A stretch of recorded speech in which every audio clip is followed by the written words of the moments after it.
Okay, Jeff, thanks for being with us tonight. Thank you. What time is it now there? It's 3 a.m. in Singapore. Okay. Luckily, I just landed about an hour ago, so from Hong Kong. So I'm still awake. Okay. Well, thanks for staying up that late for us. Yeah, no worries. But you made me follow Boyd Lee. That's not very fair. He's too good. You made me follow the leader, the expert. Maybe you should write a book as well. Oh, I wouldn't know what to say. Okay. Well, we have a group of about, I don't know, you can see for yourself. I think about 50 people here. All thrilling to know everything about TyNext and Hyperloop. So. Okay. Is that what we're talking about? If that's what you want, Jeff. I'm just kidding. So take it away. Great. Thank you. Well, thank you, Vake, for putting this together, and thank you for everything you've done in the community. You're a huge leader in the community, and well known, and appreciate all the stuff that you've done, and obviously great to meet all you guys. Hopefully, one day I'll meet you in person. So maybe I will spend a few minutes just maybe walking through what we're calling TyNext, which is the next generation major version of Titanium, and it's a pretty foundational release. We don't still have a clear date yet, but that'll become a little bit more clear in the early Q1 timeframe, but I'll kind of walk you through a little bit of our thinking, a little bit of progress. It's all open source, so you'll be able to follow it if you're interested. And participate as well if you're interested. So let me share my screen and share a few slides, and then I'll do a demo, and then maybe I'll open it up for questions if people have questions or comments or complaints. Or Boyd Lee gets all the complaints, so just make sure you send them to him. Okay, let me share my screen. Good. Okay, so first off, typical disclaimer. There's a lot of things that are gonna, we're in pretty rapid development, and there's a lot of changes that we're making. Likely, Hyperloop, which I'll talk a little bit about today, as part of TyNext, is becoming a lot more stable right now. So, but it is still an early product, and we're working on it very quickly. So there's likely to be some change, but so just sort of normal disclaimer. So TyNext is the next generation architecture for Titanium. It's really trying to take the 4+ years of learning that we've had with Titanium. We started Titanium, we only really had, when we started Titanium, iOS and Android, and even Android came a little bit after iOS when we first released the first preview releases of Titanium many years ago. And since then, there's been a lot of other platforms that we've added. There's been a lot of changes that have happened in mobile. There's been significantly newer APIs and different programming models and things like that around native. And so we wanted to really make sure we took a step back and learned and could significantly refactor what was working well and things that maybe weren't working as well in Titanium that we had accumulated technical debt over the years. And so we decided, after a bunch of experimentation for about 6 months, we decided that it would be best to rewrite the engine, starting with what became Hyperloop today, but starting with Hyperloop, which I'm going to talk a little bit about today and do a demo. The API will be, for the most part, compatible 100%. So the goal really is to try to keep the Titanium cross-platform API portable, and so that apps will continue to run as is. I say for the most part because we are going to probably introduce some new APIs as part of this, and anytime we do a significant effort like this, there could be some impacting APIs that we want to clean up as part of this. But the primary engineering directive has been it should work for the most part with all applications that exist that you build today, in let's say 3.2. So that's really the one goal. The other major architectural component is today in Titanium, each of the target environments, target platforms, generally has a different JavaScript engine because there's a variety of JavaScript engines we have to use depending on, for Android it's V8, for Google, for iOS it's WebKit's JavaScriptcore engine. For we have to use a different engine for Windows 8. It was primarily using Firefox's engine. I mean, it's so because of all these, the engines only work primarily for the vendors that produce the web browser, and there was no unified engine that would run on all platforms. So we wanted to that introduced a lot of complexity for us, a lot of maintenance nightmare, a lot of code that was incompatible across platform. And that was a big area. So we've really endeavored to try to bring that together as part of Ty Next, and we've made some pretty good progress. I'll talk a little bit about on that. The big goals really is when we first set out was we wanted to think about how do we significantly change performance. Performance is pretty good on Titanium for almost most use cases, except when you start to get into things like high-end gaming. Which is pretty good in most cases, but with our Lanica spin-out investment, we noticed that in some of the really significant GPU-oriented games, we could have problems in certain, lots of use cases, especially for the UI rendering and things like that. So we wanted to really significantly reduce the footprint, both in terms of the physical size of the binary, but also the in-memory requirement, all the sort of garbage or all the in-memory data that was created, and the size of that. Again, not as big of an issue in iOS, for example, but certainly a much bigger issue in memory-constrained Android environments. So that was a big driver. Garbage collection overhead is something that's, again, probably not noticeable for 99.9% of the applications, but from our standpoint in our own profiling, we wanted to, as part of reducing the memory footprint, it was if we can remove tax out of the garbage collector, that was a big area.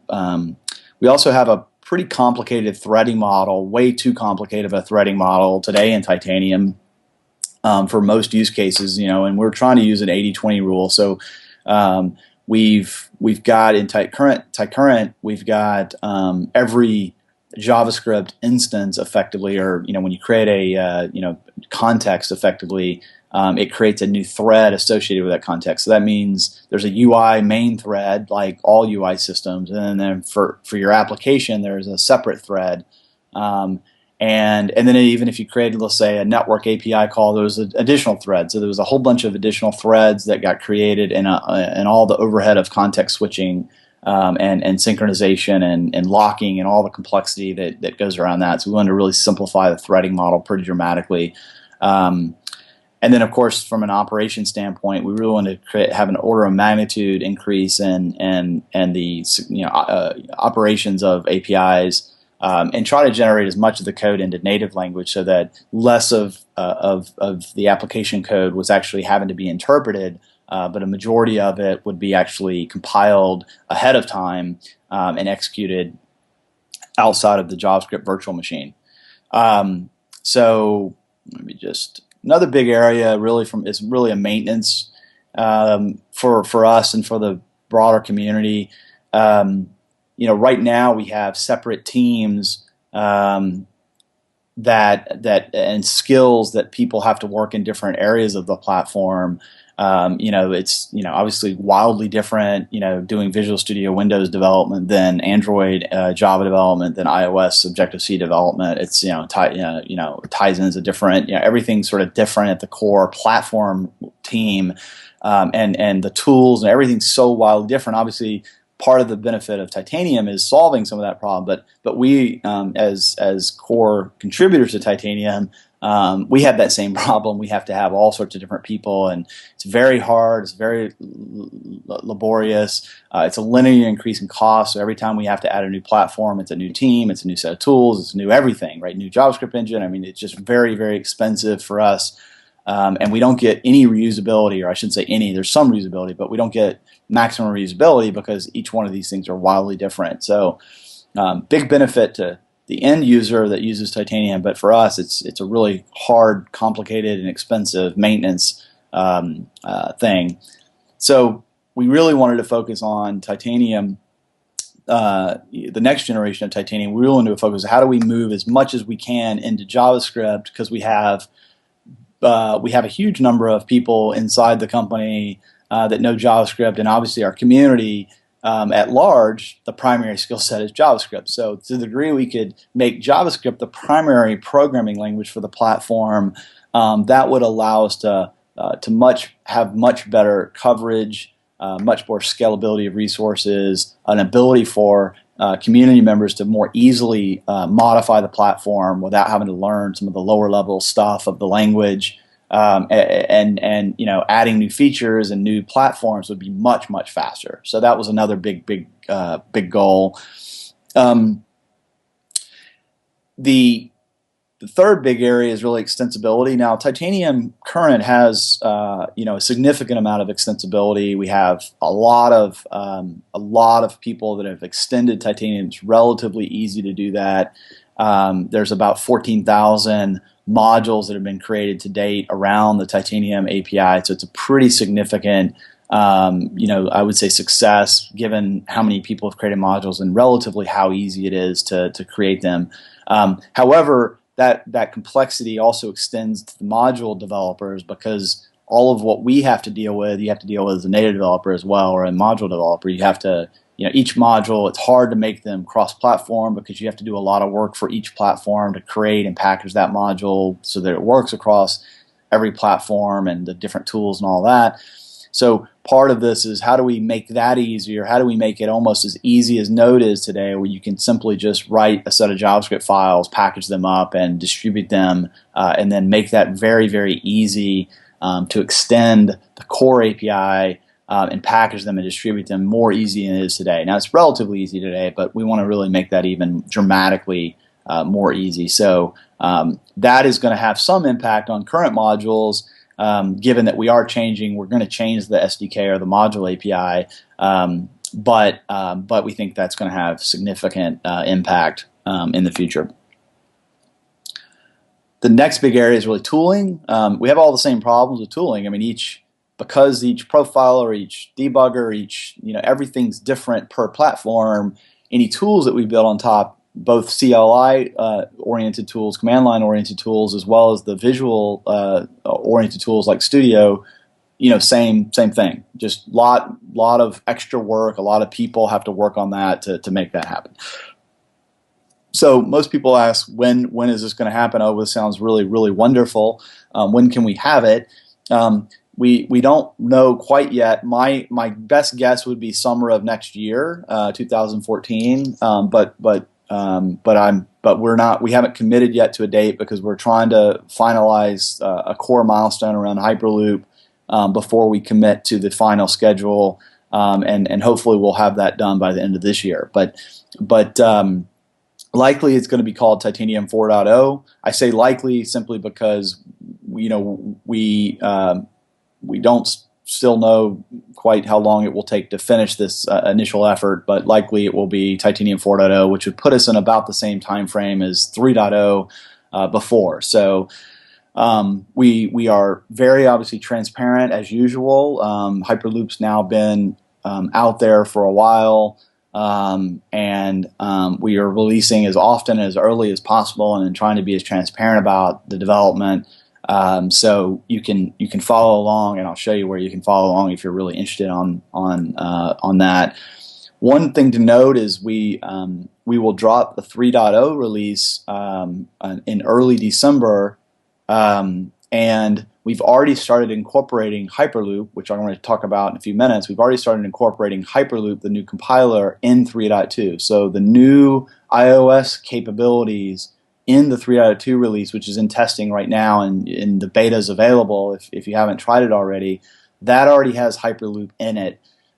So one of the things that we've done is the new iOS URL session, background session capabilities that are part of iOS 7 were built in Hyperloop, compiled as a native concurrent module, and are available in the upcoming 3.2 release. So we're already starting to actually use Hyperloop in the current product, and we've made a way that you can start to use Hyperloop in your own applications using the current SDK. So we have a compile target where you can compile against current module SDK using Hyperloop. And so I think in the next 45 to 60 days, that'll become a lot more. They'll become a lot more clear, and we'll probably push a lot more of trying to get module developers to start porting some of their modules using Hyperloop, so that they'll continue to run with a 3.x code base, but also will be ready for 4.0 when that comes out. So, and you get the benefit of Hyperloop sooner rather than later. So, so we're pretty excited about that. So, our approach really has been for TiNext has been starting with 3 core reference architectures: iOS, Windows, and Android. In that order, iOS is now relatively stable for Hyperloop. It's been out for a while now. We've been using it quite a lot. Like I said, we've incorporated it even into the new release. Windows 8 is probably the second highest priority right now, and if you follow along in the GitHub repo, you'll see a lot of commits happening right now with Windows 8. There's a team of people working very earnestly right now on Windows 8, and our hope is to have that kind of close, maybe not as stable as iOS is today, but pretty close to stable as iOS by the end of this year, so by the end of December. And Android work is also in parallel, and hopefully will be about the same time as well. So the new core runtime on the JavaScript side is based on Javascriptcore, which is what iOS runs on today. The big challenge we've had there, and I think the general challenge for the market, is that Javascriptcore only runs on iOS ARM-based code.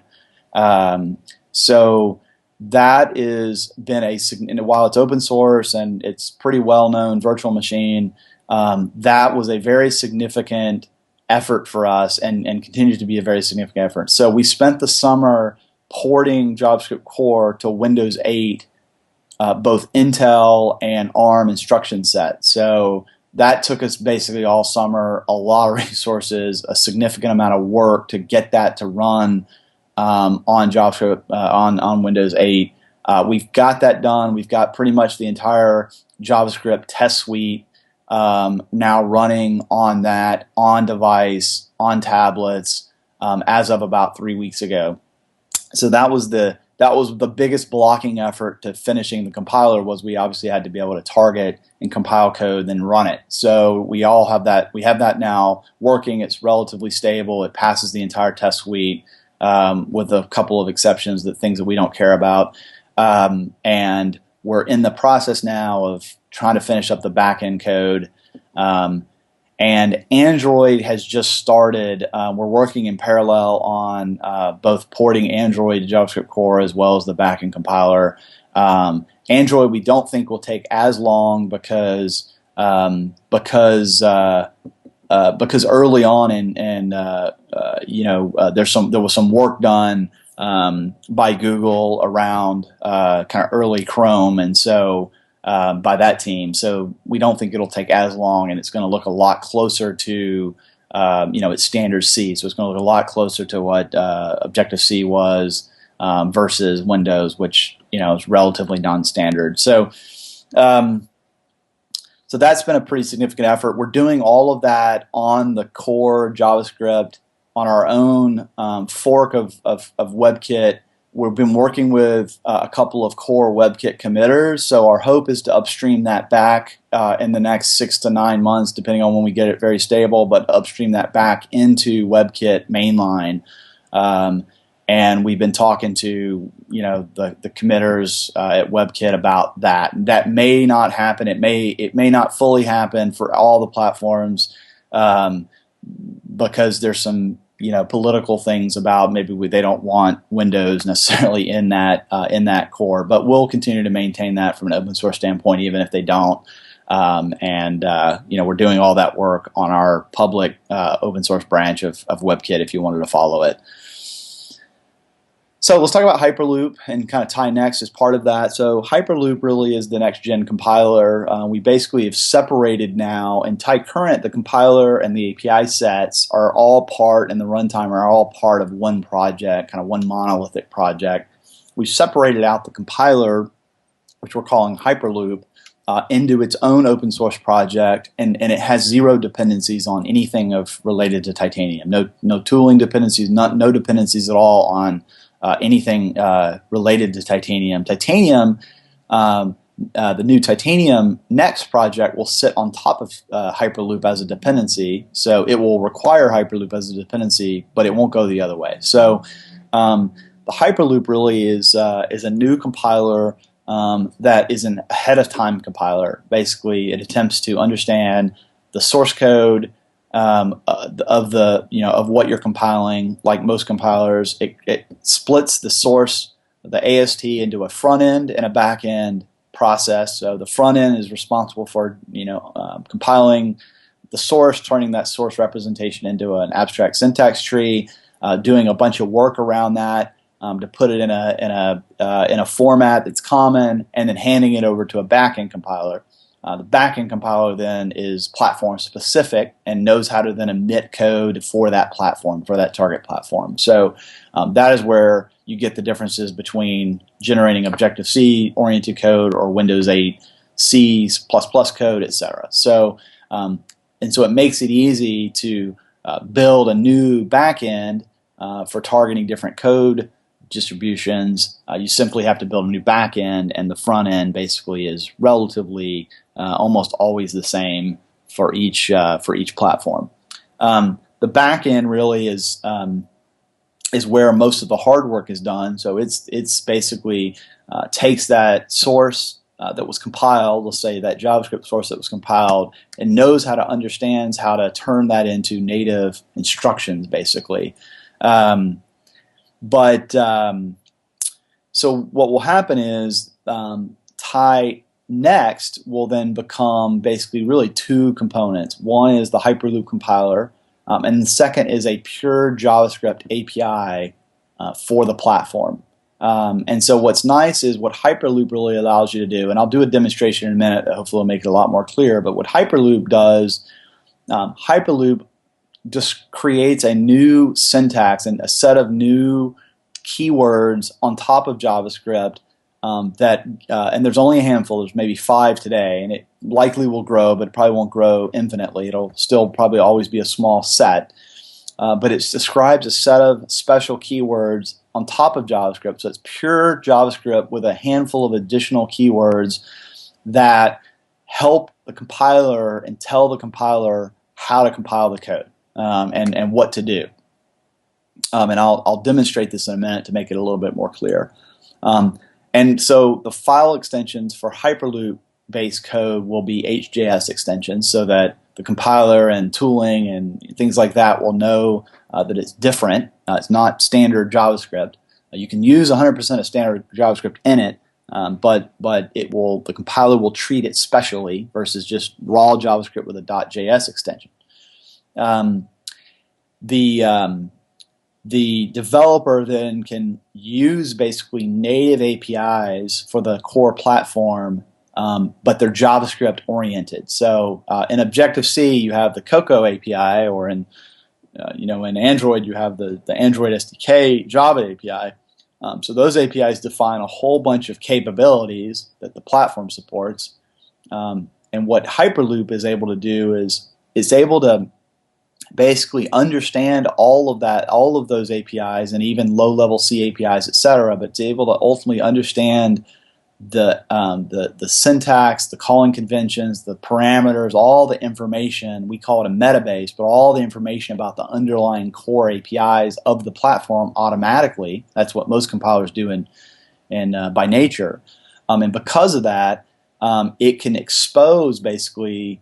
Or I shouldn't say expose, it can allow the developer to program them in JavaScript using a JavaScript syntax, but because it knows the underlying platform, it knows how to then convert that code from a JavaScript syntax into whatever the target language is. And so these keywords give us some additional hints and some additional capabilities to allow us to compile it accurately. And so that's really the goal of Hyperloop. Hyperloop primarily will be used really by two audiences. One is platform developers who are working on core Titanium, or module developers who want to extend Titanium using Hyperloop as the new module kind of capability. The end users, the developers who build traditional applications using the Titanium API, that workflow won't change. It'll still look and feel like it does today. The difference is that you'll always be able to drop down into Hyperloop if you want to. So the way you have to do that today in Titanium is if you want to call into native and you want to do something, let's say, that's not supported in the Titanium API, you have to write a module and then load that module into Titanium, and then you can use it as if it was built into the Titanium API. With Hyperloop and TyNext, you won't even have to go through that intermediate step. You would be able to just inline be able to start calling native code in your JavaScript code. Very similar to what you might do if you're familiar in C or C++, very similar in that language where you can always drop into ASM and do a set of ASM instructions inside C code, and the compiler knows how to turn that into, interleave the C code and the ASM code together. So Hyperloop will be able to do the same thing. Okay, so enough talking. Let me maybe show some demos. Can you see my screen still, or give me a thumbs up, somebody? Okay, perfect. So let me first start with the repo. So the main repo for Hyperloop compiler is Appcelerator/Hyperloop on GitHub. It's got a decent amount of documentation, although it's not a release product, so it doesn't have an immense amount of documentation yet. The examples, if you want to run them yourself, right now are under an examples folder, and they're broken out by platform. Now, the one thing to note about Hyperloop, this is probably one of the most asked questions I get, is why is Hyperloop platform specific? Why is there an iOS and why is there a Windows and an Android, etc.? Well, Hyperloop is not trying to be a cross-platform abstraction layer. That's what Titanium is. So it's meant to be very close to the bare metal as you can, because it's going to produce a native application. So you can see if you drill into iOS, there's going to be the demos and the code are going to look just like you would if you downloaded, an Objective-C sample application. Same exact type syntax. Obviously, it's got a JavaScript flavor to it, but essentially one-to-one APIs. So if I look at something like background fetch, I'll start here maybe as a way to describe this. Let me flip over actually to colorized version, just a little bit prettier. So if we go to background fetch, can you guys see that okay? Give me a thumbs up. Okay. Well, I'll start off maybe by explaining this syntax a little bit, and then maybe I can run some code to maybe bring it to life. So this starts to give you a good example of a special keyword we've added as part of the compiler. Now, none of this will be in the end application that's compiled. This is simply a compile time directive that is special to Hyperloop and tells us to do certain things. So add import does exactly what you probably imagine it does. It imports a header file or a library or a framework, depending again on the platform. In Java, it would be a package. It imports that into the compiler, tells basically the compiler, this is any code that you find in here, use these frameworks or these packages, these libraries, etc., to resolve them, basically. You can use the full dot notation, or in this case, you can just use a package as well, and it'll resolve it that way as long as there's no ambiguous symbols. So in this case, we're basically saying it's an Objective-C app, so we're saying use Foundation, use UIKit, and use Core Graphics. And And then if you kind of look, if any of you are familiar with Objective-C, you'll see very similar, it's APIs that you would expect in an Objective-C application, a UI application. I get the shared application. I get the key window that gives me the main window of the of the application that was created. I can create things like a new UI label. Now, what's nice about Hyperloop, it supports both the really raw native syntax as well as a JavaScript isms. So this is a good example. The JavaScript ism. In JavaScript, you would normally do UI label. You would do new UI, label. That would be more of the pattern for doing it in JavaScript. But this is perfectly acceptable.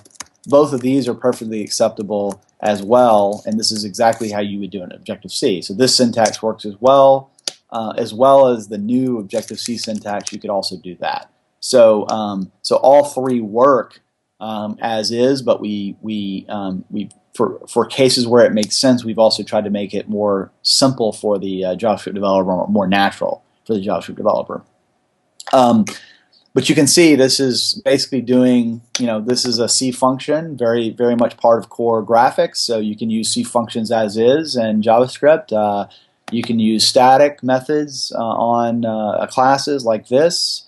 You can use constants like this. So these are constants built into the API. You can do pretty much all the types of things. In this case, you can see I'm building an S string with format, and I'm passing it in, and you're using the Objective-C oriented string formats here. So very, very much Objective-C, but in a JavaScript sort of way. And so this is a good example of what a Hyperloop script or a Hyperloop set of code looks like. What's nice, though, is you can see things start to get pretty cool and pretty advanced. Like this is your NSURL session, the new iOS SDK for being able to do background fetching even if the app's not running or it's killed. So this basically is a good example. This takes a function pointer, basically. It takes a completion handler. It's basically a block in Objective-C. So you can see that block, normally in Objective-C you would do it as a block, but Hyperloop understands that a block also can, in the way you do blocks in JavaScript is really they're just functions basically. So you can see that I could just pass a JavaScript function in places where it takes a function pointer, a normal C function pointer, or a Objective-C block. So this is a good example of where we're starting to do a lot of magic. Really super simple for a JavaScript developer. And very, very familiar if you've done any Objective-C. So bridging the two together, you can sort of see that this is a pretty simple application. It simply goes out, fetches the weather, and on the background it will then load that weather or parse it and then display the weather in a label. So really trivial example that I'll run, but pretty powerful. What's nice about this type of feature that's now available in 3.2 is that, like I said, this API on iOS allows you to actually run, background. So even if I have a long fetching, let's say, API, and the user kills the app or backgrounds it, context switch to another app, the OS will continue to process that data and will notify the app when it's done. So you need sort of this kind of capability to be able to do that. So it's kind of cool. So let me first show you how you run it today. It's all command line. Obviously, it will eventually all be built into the tooling as well. So there's a handful of parameters. If you just run Hyperloop, it'll give you some decent information about how to run it. You can basically compile, which will just compile source files raw. You can package them. That'll package them in a packaging mechanism that's platform specific. So in the case of iOS, for example, it's creating a .app folder with all the appropriate stuff for an IPA, and then you can clean. So I'm just going to run basically the basic command. So I'm giving it a handful of information. In this case, we're going to run the background. So point to the source. I can either point to a specific file or I can just point to a directory and it'll recurse that directory and find everything in that directory. If I give it a -- launch convenience here, it'll not only package the app, it'll then launch it in the simulator. So that's really nice from a development standpoint. So it'll just take a second. It's basically compiling that source and all of the respective sources. It actually compiles into a .a file, so the code all compiles to source and then to a .a file. So it actually can be, eventually you could drop this directly into just a normal native Objective-C app if you want, or a Java app, and just use it as is.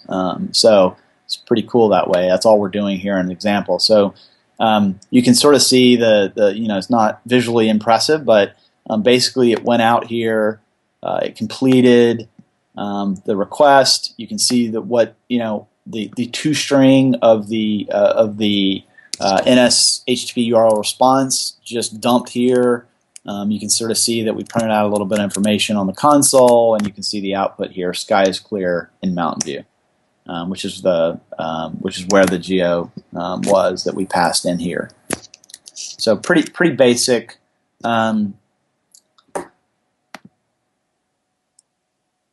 So that's a pretty basic application. Let me maybe go to something a little bit more interesting.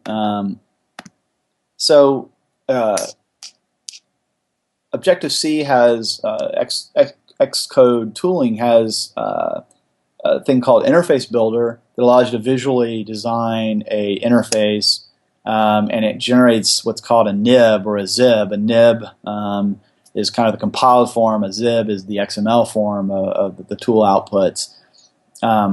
And this is a good example, a really super simple example, but how you could just load a pre-built user interface into Titanium or into Hyperloop.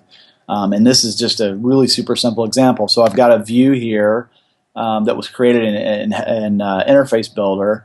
I've got a simple app.js that all I'm going to basically do is I'm going to do exactly what I would do if I were in Objective-C. I would get the main bundle, I would load the nib by its name, I would pull an object out of the nib, and then I would just basically add it to a subview, basically. So really super simple, but sort of shows you some of the power and some of the tooling capability that we're going to be able to build on top of this. So we'll run this really quick. It's visually not that impressive, but gives you probably a good idea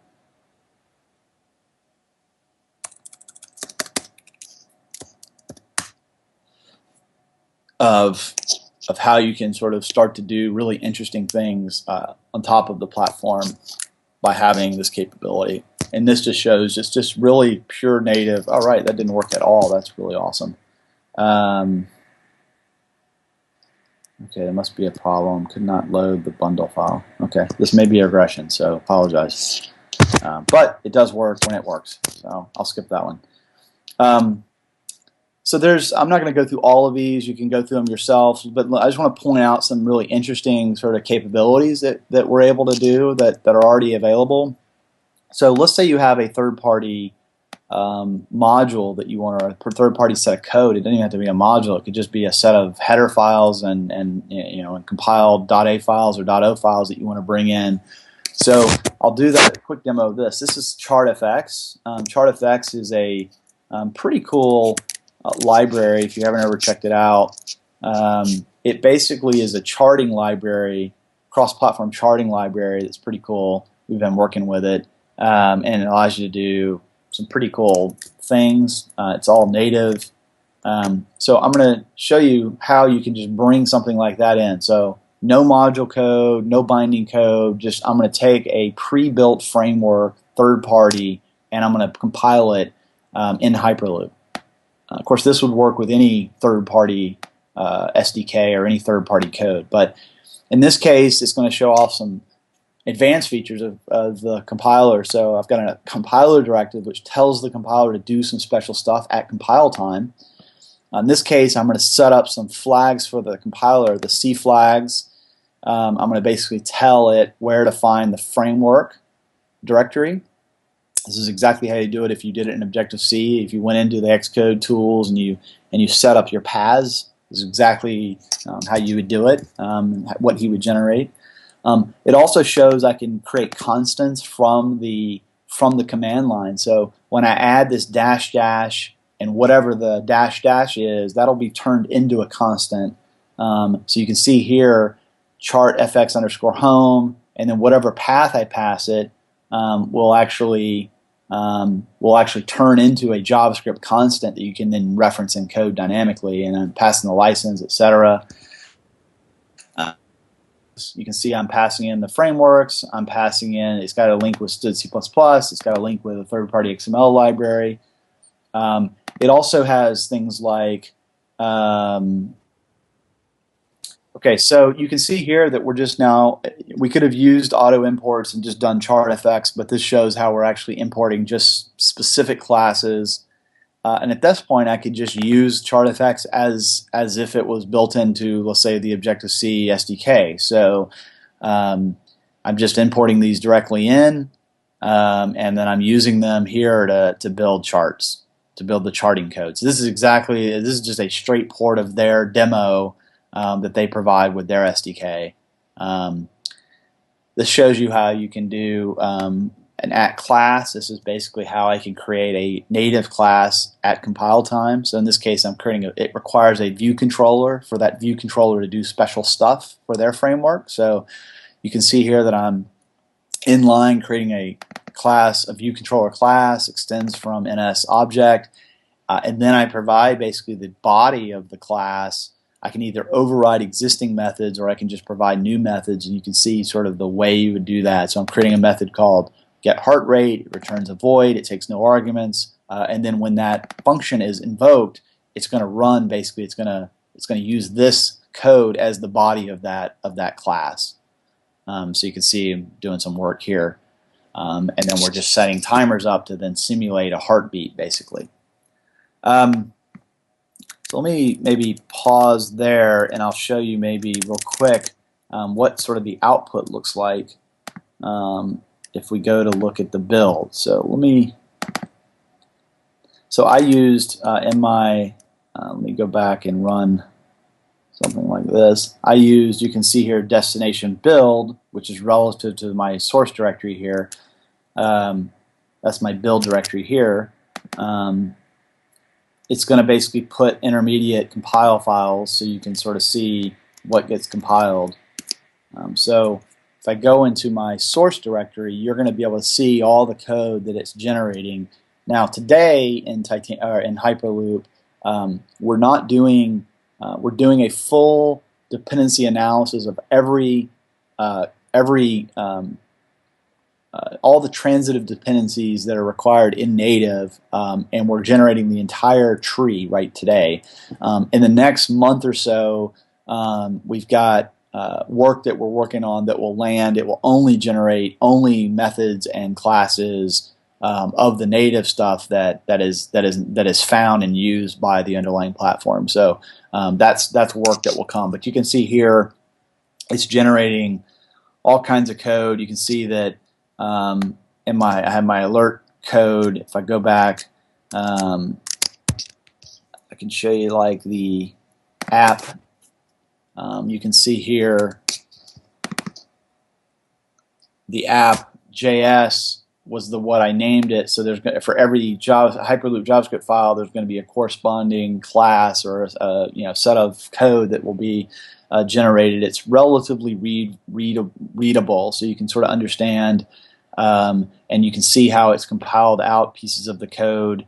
There's a lot of optimizations that's not been done yet, so it doesn't do code folding. It doesn't. There's a lot of things that we're working on that will come and be much more impressive in the next 6 months from an optimization standpoint. But right now, you can sort of see how it compiles the code out, and then you can see how it's doing a lot of stuff, and so it's relatively readable.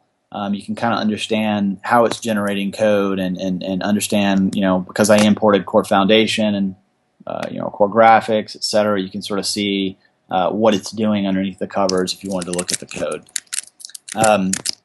All right, one more demo maybe, and then maybe we can take questions. Some pretty cool stuff that we've been working on. I'll show you. One is just to really stress the complexity of how complex can we make it, and how well does that perform. So OpenGL has been a big area on the gaming side when we worked with Lanica.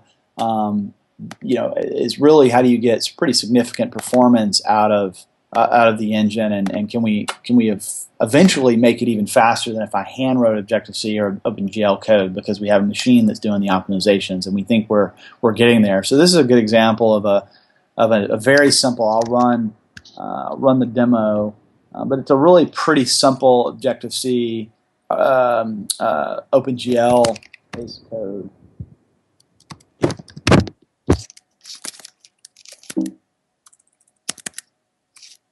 This command line gets screwed up sometimes.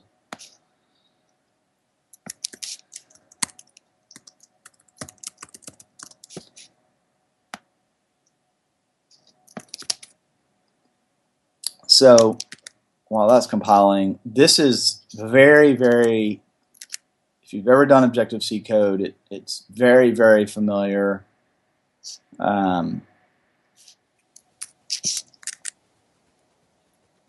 Real quick, and then I'll open it up to questions. So pretty basic OpenGL type code here.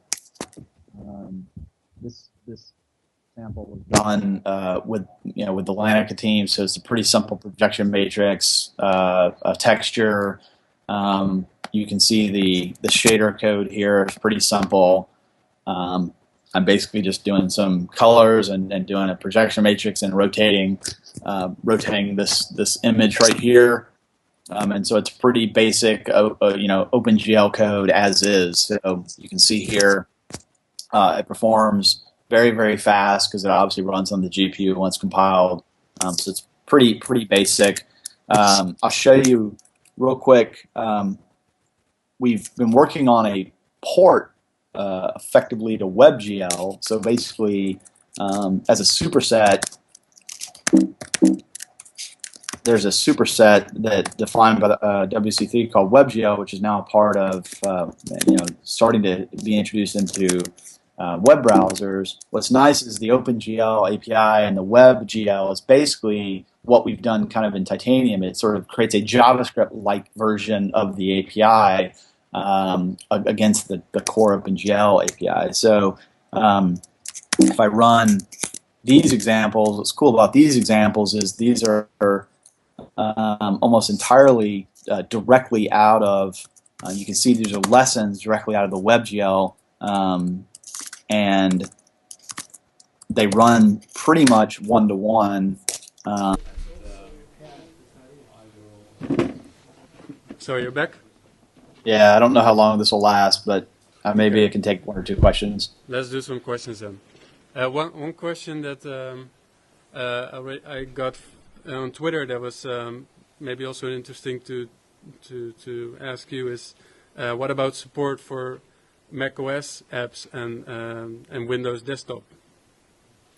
Yeah, so that is definitely part of the plan. Would love some help on that. What's nice about it would be very not a lot of work for us to support those types of apps because we've done all the hard work. It's just a slightly different code gen path and slightly different input. So that's definitely on the radar. If you kind of look at the repo, we've got that listed. The other thing that is interesting, kind of somewhat semi-related, is our plans are also to build a V8 backend for Node.js. So you'd be able to use the same Hyperloop compiler to write your Node native modules in Node, and they'll package as Node modules from Hyperloop as well. So that's probably a little bit further off because it's not a priority for us right now, but that's something that we also want to be able to do. More questions? Yeah, can I ask? Shall I go first? Yeah. Hello, Jeff. This is Jonathan Carter. Hi. Yeah, I got three questions actually. The first question is you talk so fluently about syntax trees and things. Before this, had you ever written a compiler? The second question is, will I be able to thread? Because that's pretty much the only thing that I'm kind of missing in the latest SDK. And the third question is, are you most proud of in the whole Titanium story? Oh, that's good questions. So I have done on the first question, the compiler. I've been fascinated and done some compiler work over the years, but I've never built a full compiler that has been used in production or anything like that. But I've definitely done a bunch of work in it over the years. I did all the original work on Alloy, which is a semi-compiler, it's more of a transpiler, and this is the Hyperloop has been a fascination for me for at least 2-3 years probably. I've been talking about it internally, concept-wise, not necessarily code-wise, for quite a long time, and I've had a lot of people look at me strange and say, that can't work, or whatever. And so finally one day, when we started working and planning on Titanium 4.0, I sat down and just said, screw it, I'm going to do it myself and just build a proof of concept and really try to express it via code. One of the things that we try to do in our culture of engineering is we try to have a culture of show code, don't just talk about stuff. So I ate my own dog food there and wrote over the weekend. I wrote kind of a prototype of Hyperloop, of what eventually became Hyperloop, and was able to sort of show what I was talking about and what I'd been talking about. And it's probably the 5th prototype I've done over the last 2 years to try to express this. But so there's definitely been some learning that I've done. Yeah, that's sort of how it kind of got going. It's probably for Hyperloop itself, it's I think the 3rd rewrite since we started the quote official project internally, and I think this is now it's stable enough that this is the core code base that we're building off of. So, but that definitely is how we've thought about it, and a little bit of my background on this. The second question. Was sorry, what was the second question? I know the third question was about what I'm most proud of. Yeah, no, about threading. Will I be able to thread? Oh, threading. Yeah, because that's kind of a little bit of a... Yeah, I didn't go into some of the special. So what we're doing there is there's some specific things in the JavaScript virtual machine around threading that you won't be able to just do a S thread attached thread kind of model like an Objective C or in Java, create a new thread and get a runnable or whatever. Because there's some unsafe things. The JavaScript virtual machine is thread safe, but it requires you to do certain things to be able to make it thread safe. What we've done, we've prototyped, it's not in the code base today, but we've done a separate prototype to inform how we're going to do it, is we've actually built something similar to what Android and most UI systems do. In Objective-C, you have something called Grand Central Dispatch, basically, which is sort of an abstraction on top of threads for work units. Java, Android has a very similar thing with their sort of jobs and stuff, and so we're going to probably end up building that into the core API set. So you'll be able to do raw threads and get raw performance, but it'll be done in a way that's safe from a JavaScript standpoint. We've got a really cool demo we did that uses Grand Central Dispatch to do this, and it's sort of like a kind of web workers-like thing with more power. And that's kind of the direction we're heading, and hopefully we'll land that in the next couple of months, and you'll be able to see that. But yes, you should be able to do full threading. You can do full threading today as long as you're going to do it. It's not. I shouldn't say it's pure threading. You can do multitasking if you do things like if you do things where you detach a thread, but it automatically pushes any response or anything back on the UI thread. You can do that, and in fact, the background thread fetch demo exactly what it does. But the end result has to be back on the main thread. So Hyperloop really tries to do everything on the main thread. That's one of the big things that in that design. But we will support obviously the ability to do threads. The last question was what I'm most proud of. I think I'm most proud of the community. What we've collectively done as a community is that's what gets me up every day and gets me excited. As Appcelerator, there's only so much we can do, and we've got huge vision, we've got huge ideas, we've got lots of things that we're trying to do, but they're only as good as the people like you guys that are surrounding this and helping and driving and demanding and holding us accountable and all the things that the community benefits and brings to all of us. So that's probably what I'm most proud of. No community is perfect, and because it's a set of individuals and people with all sorts of diverse ideas and diverse needs, but that's what I think also is what the strength of what we've done, and probably what I'm most proud of, and what I talk the most about, and why I spend so much time in the community is because I think that's the most exciting thing for me, and hearing the stories and seeing what people are doing. Wow. Great. Yeah.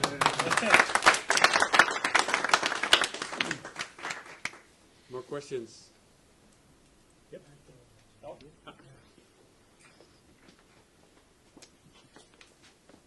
Hi Jeff, Winky here. Hi. Hi, I was wondering, is it still possible to write modules in Objective-C? Because I'm currently just playing around with the modules and find out it's quite easy if you just try to modify things. You can find a lot of Objective-C snippets on Stack Overflow and use them in the SDK or write your own module. Is it still possible, or are you bound to the... Yeah, that will always still be the case, and we'll make that easy in Hyperloop to be able to just drop raw source files. In fact, there's already an open issue for that Tony's working on, where you can just drop raw Objective-C source files in, or like I said earlier, .a files or however they're packaged. But yeah, you'll be able to drop them in and then reference them as is, or you can wrap them in much more of a formal interface. Like you would today with a formal JavaScript exposed interface. Okay, cool.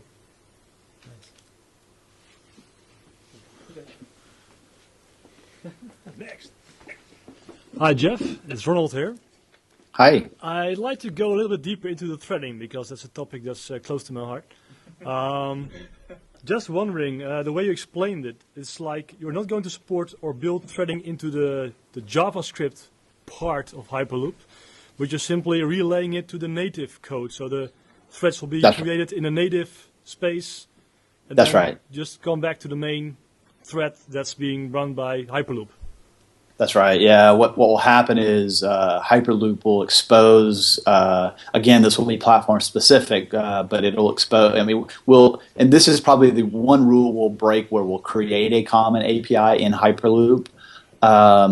That will be cross-platform from a Hyperloop standpoint. That's probably the only, when I said earlier we wouldn't do that, that's probably the only one exception where we will. There might be one or two exceptions like that where we will.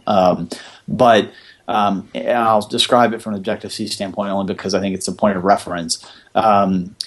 We will allow you via Hyperloop native API to be able to basically create a GCD callback, a block basically that will execute in a GCD queue basically in a safe way, from still gives you all the power of the JavaScript and functions and all that, but it'll do it in a safe memory and thread safe way, and then when it's done, it'll get back on the right thread for any callbacks, for example, that need to be executed back in the UI main thread, for example. So we'll expose that sort of similar to how you do it today in GCD, or how you would do it in Android Job Queue. But it'll be, you're absolutely right, it'll be actually executed in native. It won't be like green threads in JavaScript or anything like that. It'll be native, pure native threads, and you'll be able to do that. Sounds great. So when you were referring to you could do this today, you're meaning using Hyperloop, right? Not TI 3.0. Yeah, no, sorry, I mean Hyperloop and the upcoming, the upcoming versions. And if you see we can do timers today. If you look at the chart effects demo, if you go to the bottom, you see we're scheduling timers. Just the difference is those timers obviously will run on the main UI thread when they fire. So if you have, it's not pure threading, but you can do some of the thread oriented things today that are safe, but pure, if you did it, it would work. It would just be thread unsafe. So 80% of the time it would probably work fine. If you created a thread and did detach, new selector or whatever and pass it a JavaScript callback, it would probably run in 80% of the use cases. It's just randomly one day it's going to start crashing, and it would be thread unsafe, right? So, that's where we're going to have to probably.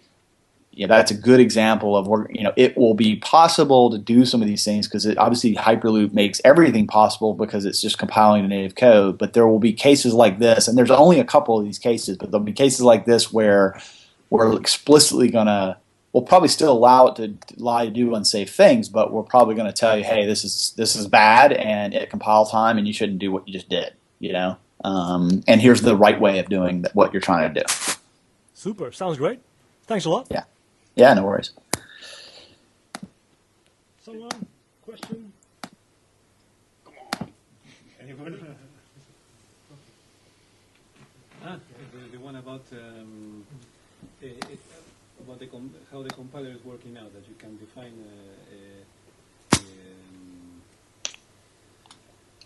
that you can extend a class. Yeah. Jeff, you showed us the example with the chart of X, where you actually extended an Objective-C class with new methods. Yeah. And that was quite, it was not very like you would normally do it in JavaScript. Is there going to be more like a JavaScript way, like prototype? We'll probably wrap. We might likely wrap that we're still experimenting with the syntax. This is a good example of where this is a pure compiler directive because this code won't really exist in JavaScript world, right? It's literally creating a controller .m file and creating the actual source of the controller and using the instructions to fill out the methods and properties and all that stuff. So we might wrap it in a cleaner JavaScript, pure JavaScript wrapper, so it's more friendly to the JavaScript developer and looks more JavaScript-like, but we haven't done that yet. We're still trying to do the low-level stuff today and make sure that's pretty solid, and then we can easily add things kind of on top to be better from a programmer's standpoint. Okay. More questions?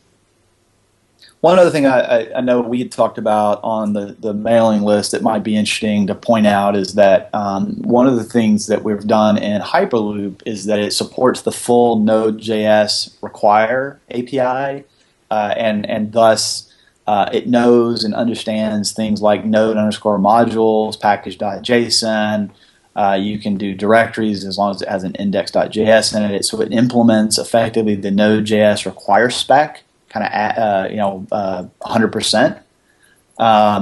And so one of the directions we're going to head with TyNext is using Node npm as the packaging mechanism for Ty modules, and we've been collaborating with Isaacs and others on how to do that. And this was the first key step to that, was making sure that Titanium, like Node, can recognize those packages as is. And likely we're going to use that as the main packaging mechanism for modules and plugins for Alloy and things like that going forward. But we had to get the implementation of the require spec.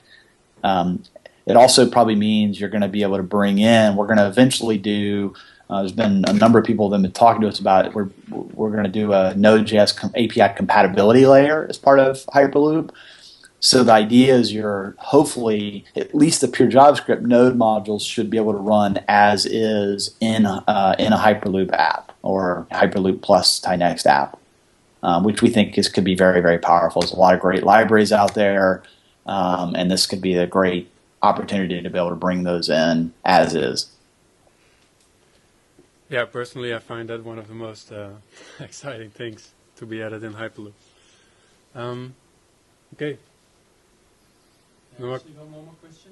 One more. If they are so aware of Node.js, why didn't they choose V8 as the core JavaScript engine, but the Webkit core?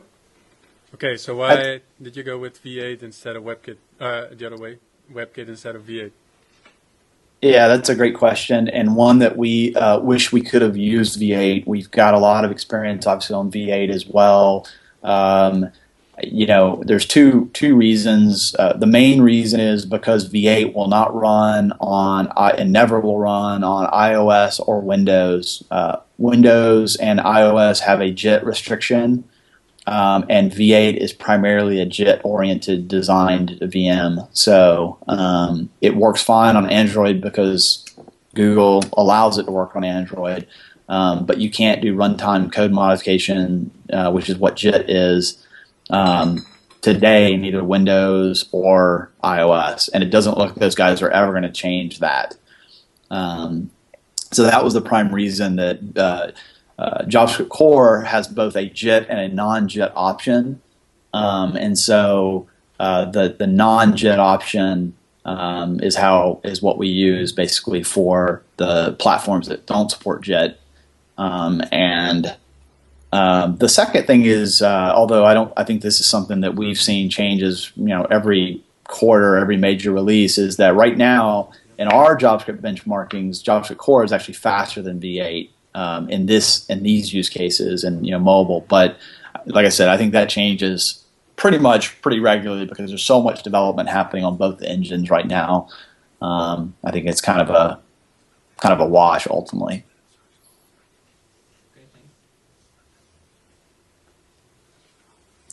Okay. Thank you Well, very thank much you. for giving up your night's rest for us. No worries. I'm glad to, and glad to meet everybody. And if you have any questions, I'm always available on Twitter or in our community, etc. So happy to help in any way I can. Okay. Thank you, everybody. Thank you very much. Okay. Bye bye.